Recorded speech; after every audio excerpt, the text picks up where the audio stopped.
5.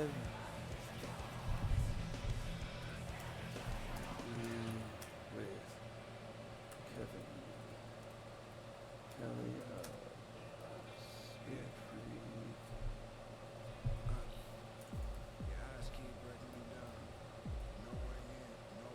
Video up there too, so bring that up.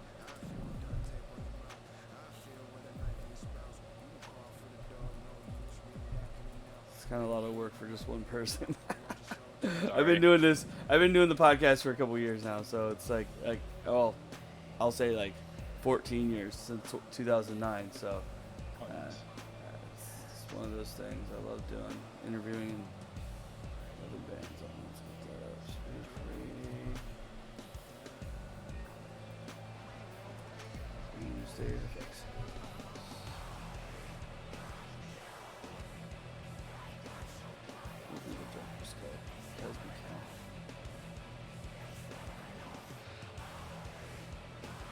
All right, ladies and gentlemen, boys and girls, we are going to be bringing back one of the hottest podcasts ever to be made. I'm just kidding. It was, whatever. It's not the hottest, but it's a great time. If you guys ever been part of New Music Inferno or seen New Music Inferno before, it's a lot of fun. We like to talk to musicians, have a good time, bring them on. And it's finally back after a long hiatus with life in general. We have our first guest of the year, and that is the one, the only Kevin Kelly of Speedfreak. How are you doing, Kevin? How's everything going? Good, man. Thank you for having me. I'm stoked to be the first guest. So I'm excited. I'm excited because honestly, your people hit me up, and I listened to the song, and I was like, wow, this is definitely a song that needs to be heard by the masses right now, and definitely with everything that's been going on in the world and everything that you guys have been working on, it's definitely something that I believe that people should hear and should take notice and come out to a show when you guys are playing in their neck of the woods in the very near future. So welcome to the show. I don't know where to start. You guys have this brand new music video out called Doomsday Devices for the single of the name. Yep. How did this concept for the music video come together? I like it a lot. I like how you took a late black and white feel to it and just did something that hasn't been done in a while. You've seen cover bands do not cover bands don't do not cover bands, but bands doing covers of that genre and that era of music, but not bands taking a video and taking their song and taking it back to the time where black and white television existed and just a news report kind of thing. How did it all come together? So I'd love to take all the credit for that, but we wrote that song when we were putting together our Fast Lane Living record, and a buddy of ours is a Chicago filmmaker, Zane Rarick, and he got to hear the album, and he found that song, and he came up with the idea for that video. He thought it'd be funny to do, since the album is Doomsday Devices, he thought it'd be funny to kind of play into that 1950s nuclear scare kind of thing. So he pitched us the video, and we were like, yeah, this is hilarious.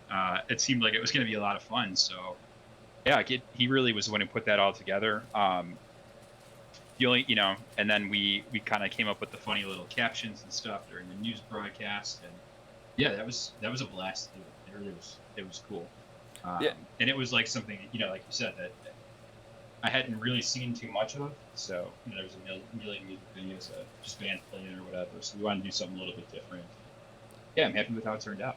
Yeah, and it worked, and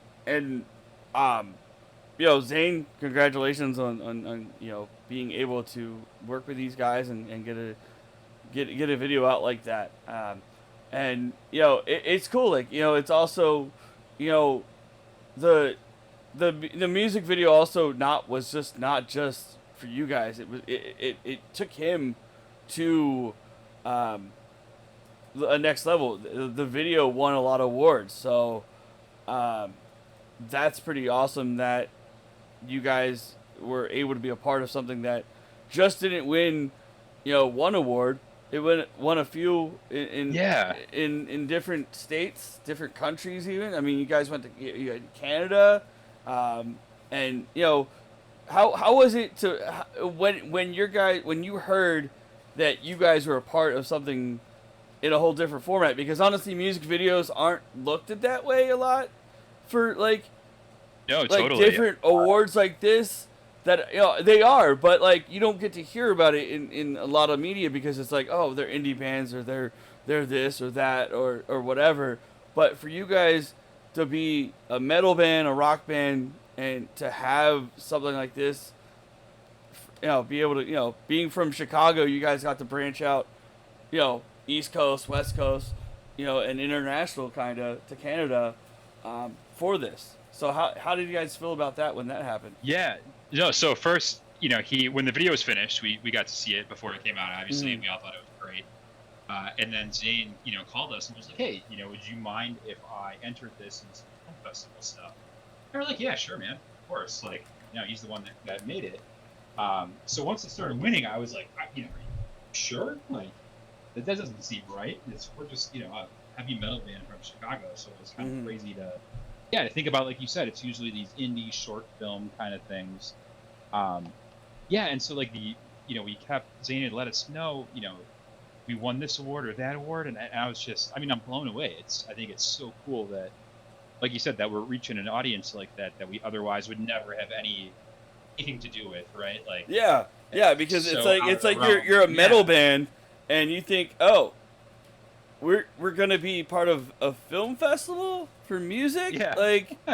We're not an indie. Well, you're an indie band in a sense, but not indie music, not like singer songwriter. The stuff that's out there, right, which is amazing. I love all kind of music, but for you guys as a metal band to take an opportunity, with your bud here Zane to just skyrocket your guys' name and also his name. Because honestly, now these people that were at award shows are probably like, okay, I'm not really into metal, but fuck it, I'm gonna go listen to these guys and listen to the record and so you got things happen nowadays. It's not like the 1990s where we didn't have the internet and people spread the word about bands. Right. Yeah, and it's crazy, and it's awesome because it's it seems like it's pretty recently that it's kind of taken off. So. It's really, it's exciting, man. Like I said, I'm grateful for get to do all that kind of stuff. It's really awesome. I still can't get over that, the film festival stuff. That's baffling to me. It's did they watch it with the sound off? This is, this is my heavy metal band here. But it's really cool. I'm glad we're a part of it. So. Yeah, and the album is out now. It is out on the Bandcamp. It's called Fast Lane Living. You guys can get it now, and they also have it on cassette for anyone out there who may have a cassette player still in their car. So that's awesome. What made you guys want to do that? Honestly, it looks like you and I are both about the same age, and I know what cassettes are.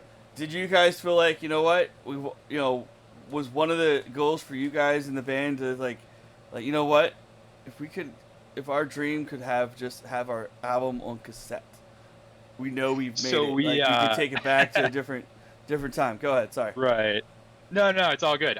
When we started talking about, printing the album, it was kind of during the pandemic and there was a lot of shipping delays and stuff. And so we had first looked into vinyl, and it was to get a run of vinyl pressed would have been forever, months and months and months and months. So then we were just kind of poking around, figuring out we got a kind of a small run of CDs, and then we kind of came across the cassettes. And every once in a while, there's still kind of that underground element to the local metal scene in Chicago. So we thought it'd be cool to get the cassettes. And then the fact that we could have an orange cassette, I always thought was kind of neat. Yeah. So there's definitely the plain black ones like we used to have back in the day. Right. Yeah. So to get the orange cassette, it was cool. So it's available for those. I know some people are into cassette trading and stuff. People who are into the anachronistics, thing. Yeah, so that was definitely part of it. We wanted to have kind of that retro, old school vibe a little bit to it. That definitely went into the thought process. That's We'll see awesome. if we do it anymore because that's Hey, that's it awesome was though. I cool. mean, you guys could, you guys could do it and have a retro feel to it, since you guys have a retro feel to your video. Uh, so that's awesome. So you also guys are gearing up for a tour later this summer with Texas Hippie Coalition. How excited are you for that? What, like, when Man, you guys got the offer, like, what was your first thought? Like, a legendary band like this wants us to tour with him? What's going on? yeah, it when that came together, it was really exciting. And like that was a band, we've been checking out. I remember going to see their shows forever ago when they'd come through town. When we Mm-hmm. were kind of first starting out. And like we've never done a big tour like this. We've never gone that far. We're doing a leg of the tour with them in August. We're going out to Seattle and back. Um, yeah, I think this has been a dream of mine since I was 14. So it was really cool, and it kind of we got the offer, and we kind of were working on it behind the scenes, and like once it kind of came together, I was shocked. Our drummer was the one who got the word. He texted all of us. I was like, "Yo, we got it. Giddy up, you guys. We're doing this." Um, so really excited for that. It's been something I'm looking forward to, definitely. Definitely, and I'm excited for you guys. You got to you got to leave Chicago, get out to the West Coast, um, and get it all over. Honestly, you know what, the pandemic's still affecting people, but not as bad as it was, 3 years ago. So at least Totally. things are, yeah, almost 4. I mean, honestly, geez, like, yeah, like craziness, man. But it's just gonna get better and better, hopefully, as life goes on for everybody. So let's do this, guys. Let me get the video up here. I have to just try to make it work here with everything. How sometimes it doesn't want to show up. I have it here. Window capture. No, that is not. This is. Okay, hold on. So Chrome is being a dick. Hold on, real quick. I gotta love it. Like, I could have had it up here the whole time, and I have it already on the one side, but it wasn't working. So I'm like trying to figure it out while still trying to talk and carry a conversation with you, Kevin. Technical What? difficulties suck sometimes, and we all No, it's know it. all good. Go ahead. Totally as. No, I was gonna say, speaking of the pandemic, we actually, so this video, I think we filmed that. It was like the Saturday before that day in 2020, or that week in 2020 when everything shut down. This was like the last thing that we did. Hmm. Um, so it's crazy, yeah, that it's been that long. It's finally just now coming out. It's wild. Yeah, I mean, you got to it had everything. I know a lot of bands. A lot of bands that were, uh, just looking at how things are working in the industry and how bands are now, like, finally, like, it's like, we're having festivals and everything, but also, like, I'm trying to put the words to it. Like, they're finally showing the fruits of their labor that was held back for so long. I mean, honestly, you guys could be on like another album by now. You probably already have like Oh, a for lot of sure. Yeah. material that hasn't even shown the light of day. I mean, for this tour, is that maybe one of the plans? Maybe to debut something new? Maybe later on I in the think tour so. that you're on? Go ahead. I think so. Yeah, we've definitely, yeah. So we recorded this album before, I think in 2019. We actually went in the studio and laid it down, and it's just taken forever to come out. So yeah, like you said, we have a bunch of new material. We have songs we're working through to start, putting our next release together. There's a very good chance anybody who comes and sees us this summer is going to hear some of those songs. So, please do that, everybody. But yeah, like you said, it you said it really well. Like, we're finally seeing the fruits of that labor, because for a long time we thought, maybe it might not happen. Maybe this is over. Maybe the music industry or whatever is never going to go back to the way that it was, with having live shows and bands getting to do this. And so it's awesome that it's finally back. It feels really good to be out there, to be playing and doing this stuff again. And here we go. We got the music Ladies and video gentlemen, going thank you here for tuning right into now. this evening's broadcast. Let me bring it Tonight's up here, our main story. so we can rock Doomsday and roll Devices. the right Is way. I know we're metal talking music about it and it's playing destroying on my the computer. world? So give me Or worse, 1 second. destroying America?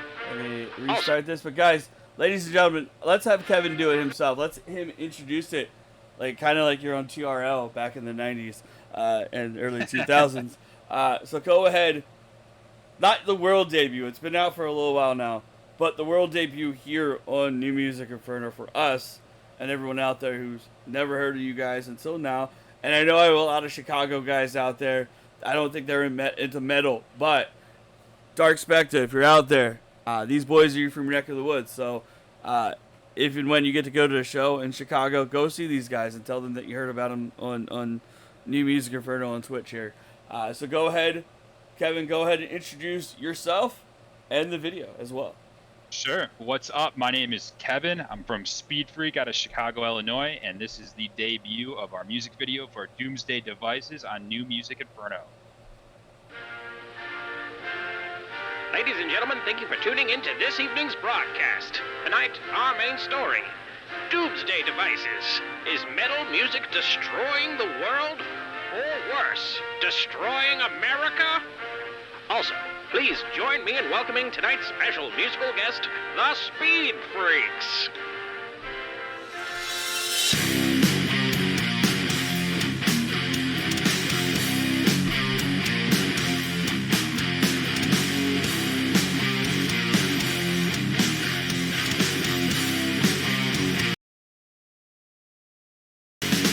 So you go and do your quarter-life crisis, and you into all the things that entice you. Well, you know we all struggle with our own vices when we're left to our own doomsday devices.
guys, we are back.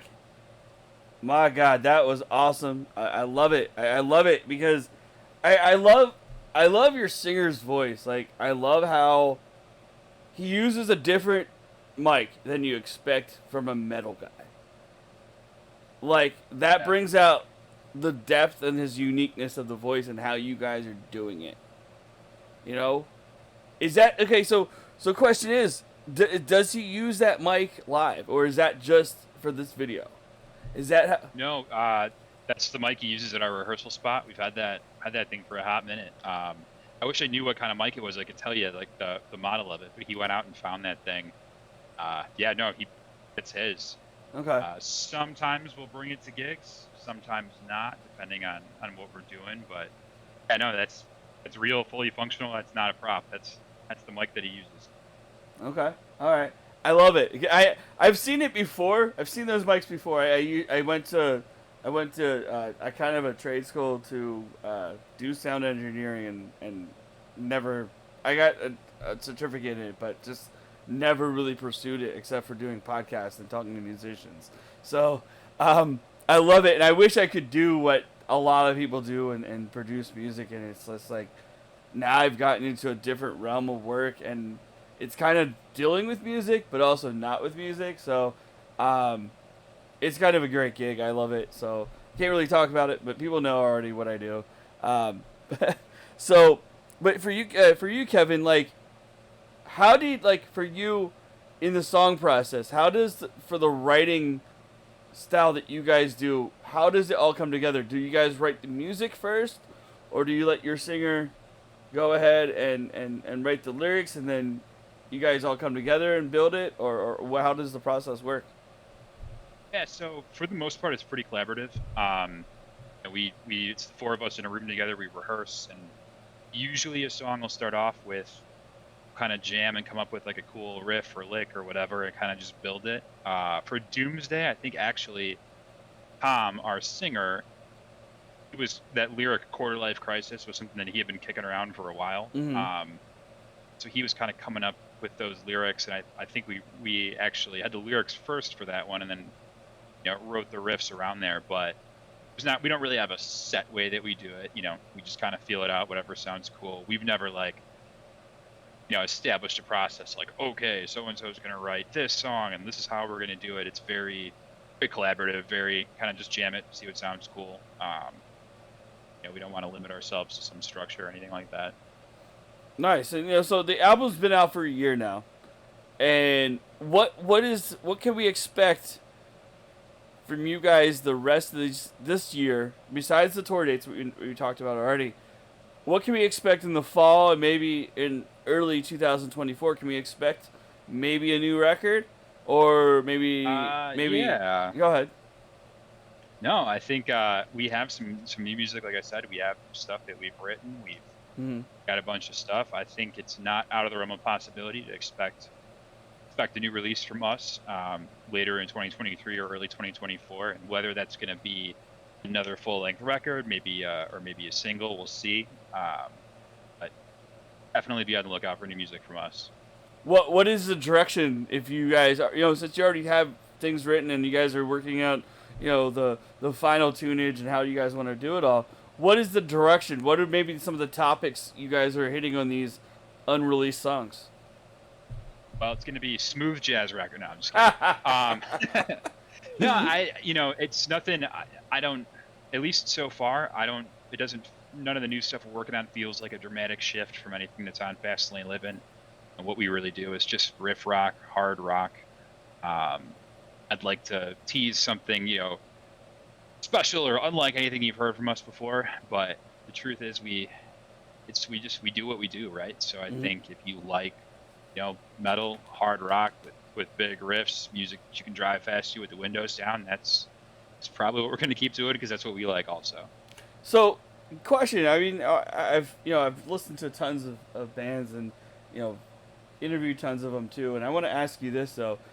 Like, what would be, since you've been able to take this video other places than just like YouTube and the regular ways of how to get out there. Now you're in, like we said earlier, with the video awards and stuff like that for all the music awards and shit, for stuff like that.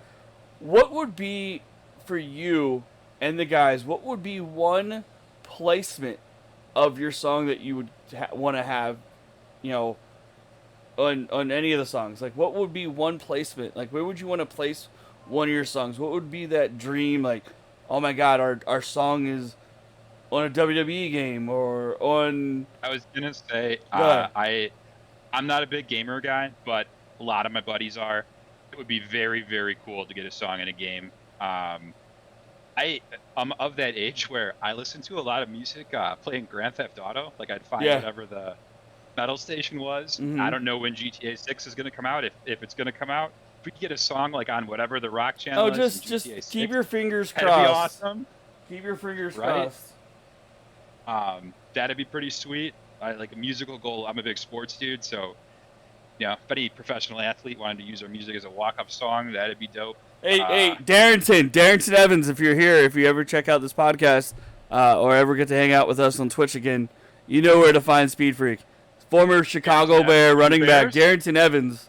He doesn't play for the Bears anymore. He plays for the Colts, unfortunately. He got signed to the Colts, but he has hung out in my chat. He does follow me on Twitch here, and I know that's a sweet brag, but I'm sorry. I had to. Oh, I've been looking at my phone. I'm a diehard Chicago Bears fan. I was checking out the draft. I was pissed when we lost Evans, man. He had a decent game against the Jets, I think. Yeah. Awesome. Yeah, dude. Yeah, Darrington does Twitch too. He games and he does kick as well, I think. Let's see. Let me look at the draft real quick. Who did I miss? I'm a Steelers fan. We didn't have a sixth round. Awesome draft. Yeah, we had an awesome draft so far. Yeah. And I tell you, the Eagles did too. Eagles kicking all those Georgia guys. The Bears haven't had a pick in the 6th round yet. They are not going to draft in the 6th round, it looks like. So 7th round might be their next pick. Okay. Let's see where they draft at in the 7th round real quick. So we can... oh, wait. Guess what? They get the 1st round in the 7th round. So if you, right now, Kevin Kelly, were the GM or the person going into the final round of the draft with the first pick of the final round, who would you want to go? What position do you think a 7th rounder could be for you guys? What do you want to go kicker? Do you want to go 3rd string quarterback, or what do you want to do?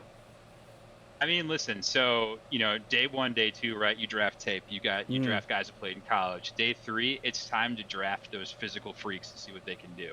So, maybe we draft like some insanely fast wide receiver, insanely fast running back, insanely strong offensive lineman, something like that. That would be my selection. That would be what I would do. I don't know who's still on the board. I don't want to name a player if he just got drafted or anything. But if I was gonna pick, that's what I'd be looking for. Well, you guys do also. Funny thing is, you guys don't get Mr. Irrelevant this year, but you get Mr. Next to Irrelevant, 258. So you get 2 picks in the 7th round. I'm looking at best available for wide receiver. A.T. Perry's still alive from Wake Forest. Oh, Wake Forest? Yeah. Yeah, the Wake Forest guy. You got the guy from Liberty, Demario Douglas. You also have Antoine Gween from North Carolina, Xavier Hutchinson from Iowa State, Elijah Higgins. Xavier Hutchinson, if he's there, that's who I want. Xavier Hutchinson? Great. Okay. That's my guy. 6'2", 203 from Iowa State. 18th position ranked, overall rank 127, grade 63. I mean, hell, I want to see. I hope he does. It would be, what would be crazy if Andre Isuvas from Princeton goes in the round, in the 7th round maybe from there. But I'm looking at all these guys. These guys all had decent years at their college, but the cream of the crop rises from the draft when they go to the combine and all that. But yeah, the Steelers had a great draft. I know we're talking a lot. Oh wait, hold on. Let me get you back up here. This damn Discord doesn't like to keep your picture up there, and I hate it. Sorry, guys and gals that are watching this and wondering where Kevin is going. Kevin, when I saw your name when I saw your name was Kevin Kelly, I'm like, this is not the guy that does announcing, and not former WWE WWF guy Kevin Kelly. that is announcing for New Japan. So I'm like, I was gonna lead that in with the intro like that. This is not Kevin Kelly from New Japan, guys. I'm sorry, not Kevin Kelly from New Japan. No, But- sorry to disappoint everybody. No, they're not disappointed. They're like, oh hell yeah, Kevin Kelly's too busy anyway. He's probably too popular for this small podcast. But real quick, I know I want to wrap it up here with you, Kevin, so you can go and enjoy the rest of your Saturday and watch the draft. And you know what? Let's see if they actually take your guy from Iowa State there in the 7th round. I'll tweet you, Kevin. I'll be like, hey, Kevin, you were right. Xavier from Iowa State. That would be huge. Sweet. Because the funny thing is, the one guy at work, real quick before we have you go, Oh, good. I asked this one guy, I'm like, so do you think this guy will go before the end of second day? Or, yeah, second day, and he did. And it was funny. I'm like, yeah, he went to the Chargers. It was just like a unique name, and I'm like, hey, is this guy from USC gonna go? He's like, yep, most definitely, and he went to the Chargers, so, which is funny. I'm like, oh, hey, that's funny. That was just a random name I picked off a list. But Kevin, before you go ahead, tell everybody out there on the Twitch, the YouTube, and everywhere else where they can find you guys on the World Wide Web. Yeah, you can find Speedfreak on Spotify, on Bandcamp, we're on Twitter at Speedfreak Metal. We're on Facebook. I think we're on TikTok. I'm not a TikTok guy, but I think we're on TikTok also, Speedfreak Metal. Any of your social media channels will be there. And please give us a like, whatever. Say hi. Come out to a show. We'd love to meet you. Damn right, guys. Go support Speedfreak Metal. Well, Speedfreak Metal on all the socials, but they're Speed Freaks. They're Speed Freak on the Spotify and all that good, and Bandcamp. Just go type in Speedfreak Metal on the Googles and you'll find it. But guys, we're gonna head out here. We'll be back later on with Uncured on our next episode of New Music Inferno. But Kevin, thank you so much for being here. I hope you have a great night, It's been and awesome. best of luck to your Bears. Likewise to your Steelers, bro. Thank you. I appreciate it. No problem. We're going to raid out to Manny Jones. Let's go over there. He's playing some Road to the Show. But we'll be back, like I said, with more New Music Inferno in about an hour. Love you guys. Peace out.